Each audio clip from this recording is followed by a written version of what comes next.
Works out pretty cool. We have basically just a system of trust and a lot of cameras. This time of year we're buying some stuff mostly, but most of the time of year we're catching our own bait. That's Angus right there. He's in charge right now. So basically this time of year everything's just really kicking off. The water temperature's coming up.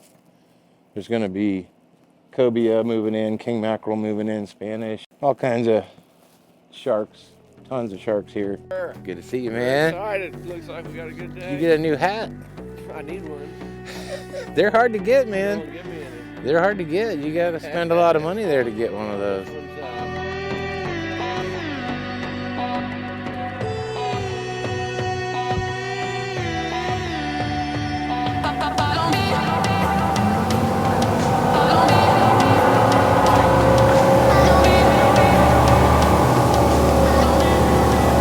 There's a little button right here.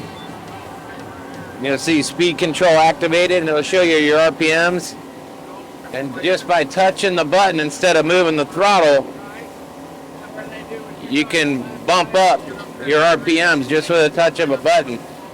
So if you're in some rough water and you're not struggling with your throttles, you can slow down or speed up just with your thumb, which doesn't sound like very important, but it helps a lot. We just pulled up on an artificial reef here.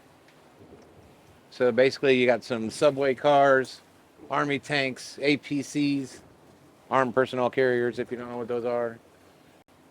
But we're going after a sheep's head, and these things have squared off teeth almost like us. And they feed primarily on crustaceans. So we're using little fiddler crabs.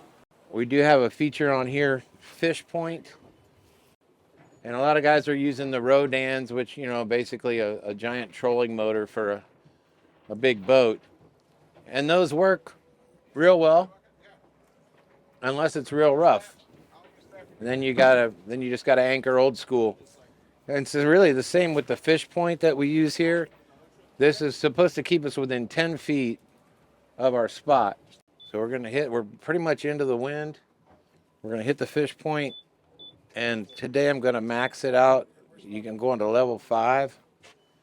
And what I can tell here now is right now I'm 5 feet from where I wanna be. So this is the structure we're looking for right here. So the red line's the bottom. These are all fish right here. The thicker this is, the harder the bottom is. Like if it's a flat line, you're in the sand. But when you see all this stuff, that's structure underneath us right now.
Well, you saw us cleaning our fish down there. We saw us catching them. Now it's time to get them cooked.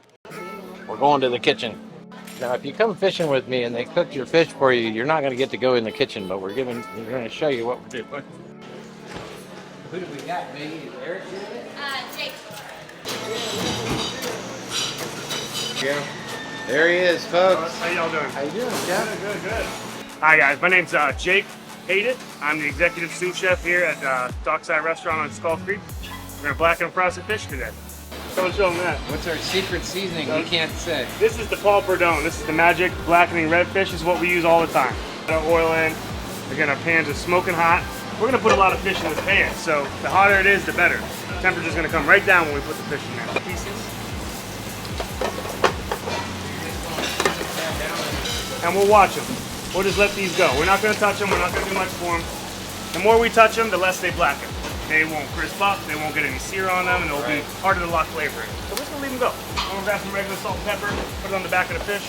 That's about it right now. And our buttermilk batter over there. So it's just buttermilk and a little bit of salt, right? We'll give it a nice flip. Again, we're not gonna tell you what we season it with. Corn flour and cornmeal. And then I'll start a couple pieces off, the big boy. A lot of people don't like to use the fried fish. No, I love fried fish. Sometimes. So there, we're good on all that, gentlemen. That will only take a minute and a half. So come over here, wash my hands. We're gonna go check our black. So some people use fish spatulas, some people use other spatulas. I like tongs, guys. I always use tongs. So these came out okay. I like that we're not too mushy. Nothing's falling off or slopping off. Like we had too much water on the fish. It all looks nice and black. Let's go again. This keeps the fish moist. You know, if we just throw it in there dry like we were, there's nothing over top to keep cooking the fish in. So it's just gonna get dry and get dry. Right? So even if it's just a little bit of butter, even if it's just me doing this a couple of times, it all makes a difference. Anything you can put over the top before you throw it in the oven is gonna make a difference. And we're gonna let this go. We'll garnish it up with some lemons and some tartar sauce, and this goes to the table as is. I think we're good on this little stuff right here. The big stuff right there, that needs 1 more minute. So we'll start this plating, and then we'll probably be able to plate that stuff as well.